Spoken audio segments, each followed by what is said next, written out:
আমি বলি most dangerous organisation in Bangladesh, more dangerous. এটা আপনারা হচ্ছেন ফেসিবাদের দূষর ভাই, আপনাদের আচরণ হচ্ছে ফেসিবাদের মতো।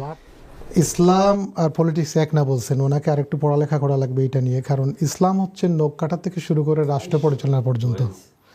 কারণ উনি যদি আল্লাহ নবী সাল্লাল্লাহু আলাইহি ওয়াসাল্লামের সিরাত জানেন, যদি জেনে থাকেন, না জানলে তো আমার কিছু করার নাই। যদি কোরআন না আপনি কথা বলবেন পরে, আপনি শুনেন প্রথমে। আপনার জানা দরকার কোরআন এটা কি বলছে, আপনার জানা দরকার নবী সাল্লাল্লাহু আলাইহি ওয়াসাল্লাম কীভাবে রাষ্ট্র পরিচালনা করছেন, আপনার জানা দরকার আসলে ইসলামিক পলিটিক্স আছে কিনা। যদি ইসলামকে কমপ্লিট কোড অফ লাইফ বলা হয়, ইন্নাদ-দীনা ইনদাল্লাহিল ইসলাম, তাহলে ইসলামের মধ্যে সব আছে। যদি এইটা আপনি অস্বীকার করেন, এর মানে হচ্ছে আপনি ইসলাম অবমাননা করতেছেন। না না না, ব্যবসা তো আপনারা করতেছেন। ব্যবসা করা ঠিক না, আমি কিন্তু এটা বলে গেছি, ইসলাম নিয়ে ব্যবসা না। ইসলাম তো আমরা সবাই মুসলমান, ইসলামের কোরআনের আইন মানি, সৌদি আরব পর্যন্ত যাই আমরা। না না, সৌদি আপনি বলবেন জি। তারপর আমি বলবো, ওনারা বলতেছেন চুর বাটবার এইগুলা তার নির্দেশ আসার পর এইটা সুন্দর হয়ে গেছে, এটা আর বেড়ে গেছে। আপনি দেখেন, শুধু 21 জন মানুষ মারা গেছে বিএনপি ছাত্রদল সব মিলে তাদের নিজস্ব কলরয়ে আফটার 5 অগস্ট। আপনার কি বিশ্বাস হয় এটা? 21 জন মানুষ মারা গেছে ওনাদের 21 জন মানুষ 5 আগস্টের পর দলীয় কোন দল 5 আগস্টের পরে দলীয় কোন দলে 21 জন মানুষ মারা গেছে আপনাদের নিজেদের মধ্যেই, যেটা সেটা বলছেন উনি। হ্যাঁ, তারপর বলতে চাই যেটা আপনাকে, উনি জামাত ইসলাম বা ইসলামী ছাত্র শিবিরকে যেরকম তুচ্ছ-তাচ্ছিল্য করছেন, না ভাই আমি এটা বলতেছি, ওই তুচ্ছ-তাচ্ছিল্যর জবাবটা তো আপনারা আপনি পাবেন ইনশাল্লাহ। সামনে তো ইলেকশন হবে, আমাদের অবস্থান বলা নাই, আপনাদের অবস্থানে মানে আমরা, উনি বলছেন সুযোগ সন্ধানী, কিন্তু সুযোগ সন্ধানী যে কারা এটা তো জনগণ জানে। যারা সুযোগ সন্ধানী তারাই চাচ্ছে যত দ্রুত পারা যায় আমাদের। আপনি একটু শেষ করতে দেন।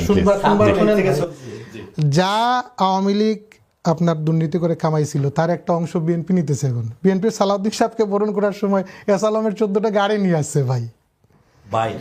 না না, একটা সেকেন্ড ভাই, একটা আমরা একটু বলবার দেন আপনি। উনি এসে দাবি করতেছে এইখানে যে ওনারা বলছেন 6 তারিখ না, এটা 5 তারিখ। আর আমরা কয়েকদিন আগে এটা দেখলাম, ঢাকা ইউনিভার্সিটির তৎকালীন ছাত্র শিবিরের সভাপতি সাদিক কায়েম সহ ওনারা ছাত্র শিবিরের পরামর্শে সমন্বয়করা এটা বদলাইয়া 5 তারিখ নিয়ে আসছে। এটা নাম বলেন, সব সমন্বয়কের কথা বলতেছি। না আপনি আমাকে বলতে দেন ভাই, আপনি আমাকে বলতে দেন। আচ্ছা, আমি না শেষ করবেন, আপনি শেষ করবেন, আমার কথা শুনেন। ওনারা যদি একেবারে ডাকাতি, চুরি, বাটপাড়ি এইগুলা লাইসেন্স দিতে চান, তাইলে তো আমরা না করতে পারবো না। আমাদের কম ভাই, রক্কাটা ভাই এদিক বলেন না ভাই, কি বলেন ভাই, তো আপনারা কি কথা বলেন, আপনারা নিজেদের 21 জনকে মেরে ফেলছেন না, আপনি কথা বলতেছেন না ভাই। না আপনার চিটাগাং ইউনিভার্সিটি, ইসলামিক ইউনিভার্সিটিতে ছাত্রদল গিয়ে বলছে ছাত্র সংসদ হতে পারবে না, এইখানে লাশ পড়বে। কারণ কি? তার সাথে ছাত্র নাই, তো ছাত্রদলে ছাত্র নাই, আদু ভাইরা ছাত্রদল চালাচ্ছে। বিএনপির ওনারা এখানে বসে এখন বড় বড় কথা বলতেছেন। ওনাদের না আপনাদের মেইন প্রতীক কি ভাই? আপনারা তো চুরি ডাকাতি করতেছেন এখন। না আপনারা চুরি ডাকাতি করতেছেন, আপনারা এখন চিন্তাই করতেছেন, আপনারা চাঁদাবাজ, টেম্পু স্ট্যান্ড নিয়ে আপনারা বিষয়। না আমি বলি most dangerous organisation in Bangladesh, more dangerous. না, এটা আপনারা হচ্ছেন ফেসিবাদের দূষর ভাই, আপনাদের আচরণ হচ্ছে ফেসিবাদের মতো। আপনারা সবগুলো ছেলে ছিল কোথায় জানেন? না আপনি কথা শুনুন, ছাত্রলীগ ছিল, যত হেলমেট আছে হেলমেট খুললা, ছাত্রলীগগুলো হেলমেট খুললা তারা এখন শিবিরে ঢুকতেছে। প্রত্যেকটা ছাত্রলীগের ছেলে হেলমেট খুললা এখন ছাত্র শিবিরে ঢুকতেছে। কেন ঢুকতেছে? আপনারা কেন এলাও করেন? আপনারা কেন ছাত্রলীগ এলাও করতেছেন বলেন? ছাত্র শিবির চাই কি যে দেশে? না আপনি কথা বলতে দিতেছেন না ভাই, আপনি তো রং কথা বলেন। না আপনারা সরাসরি ছাত্রলীগের নেতাকর্মীদেরকে আপনাদের দলে অন্তর্ভুক্ত করতেছেন, আমরা কিছু বলতেছি না। আপনি কথা শুনেন আপনার কথা শুনেন ভাই। আপনারা আপনাদের দলের মধ্যে না আপনি কথা থেকে কাউকে বিএনপিতে ঢোকানো না, আপনি আপনারা করেন না, আপনারা কেন করেন? আমাদের এটা নাই তো। ঢাকা ইউনিভার্সিটির ঢাকা ইউনিভার্সিটির আইন বিষয়ক সম্পাদক ছাত্রলীগের, সে ছাত্র শিবিরের, আপনি এগুলো আপনাদের বানোয়াট কথা বলেন। না আমি ছবি সহ দেখাবো। না ফেসিবাদের একেবারে সরাসরি দূষর হিসেবে ওনারা দাঁড় হচ্ছেন এখন। ওনারা এখন সহ্য করতে পারেন না অন্য কাউকে। ওনাদের কথা হচ্ছে নির্বাচন দিয়ে দেখ, আমরা যদি কোনোভাবে চলে যেতে পারি ক্ষমতায়, তাহলে আমাদের সবগুলো জাস্টিফাই করে ফেললাম। কিন্তু আমরা এটা বলতেছি না, আপনাদেরকে আমরা দুষতেছিও না, আমরা বলতেছি এই জায়গায় এইটা হচ্ছে ওইটা হচ্ছে।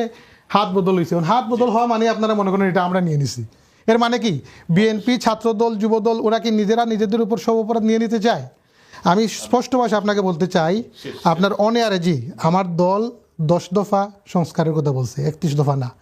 এর মধ্যে নির্বাচন আছে, এর মধ্যে আইন বিচার ব্যবস্থা আছে, এর মধ্যে সংসদ আছে, এর মধ্যে জনপ্রশাসন আছে, এর মধ্যে পুলিশ আছে, এর মধ্যে র্যাব আছে, সব কিছু আছে। আপনারা দেখে নেবেন, এখানে সময় নেই। কিন্তু ওনাদেরকে আমরা স্পষ্ট ভাষায় বলতে চাই, জি আমি ওনাদেরকে স্পষ্ট ভাষায় আজকে অনেয়ারে বলতে চাই, আরো বেশি আছে। এই ছাত্ররা রক্ত দিয়েছে, নারীরা রক্ত দিয়েছে, শিশুরা রক্ত দিয়েছে বাংলাদেশকে কোনো ফাজলামি জাকার করার জন্য নয়, বাংলাদেশকে সংস্কার করার জন্য। সুতরাং এই সংস্কারের মধ্যে যদি বাংলাদেশে কেউ এসে বাধা হয়ে দাঁড়ায়, এই ছাত্ররা প্রয়োজনে তাদেরকে আবার প্রতিরোধ করবে। আর যদি এই প্রতিরোধ করতে গিয়ে আবার রক্ত দেওয়া লাগে, ছাত্ররা আবার দেবে। কোনো ধরনের ফেসিবাদ এবং ফেসিবাদী শক্তির দূষর অথবা ফেসিবাদের সহযোগীদেরকে বাংলাদেশের মানুষ সহ্য করবে না ইনশাআল্লাহ।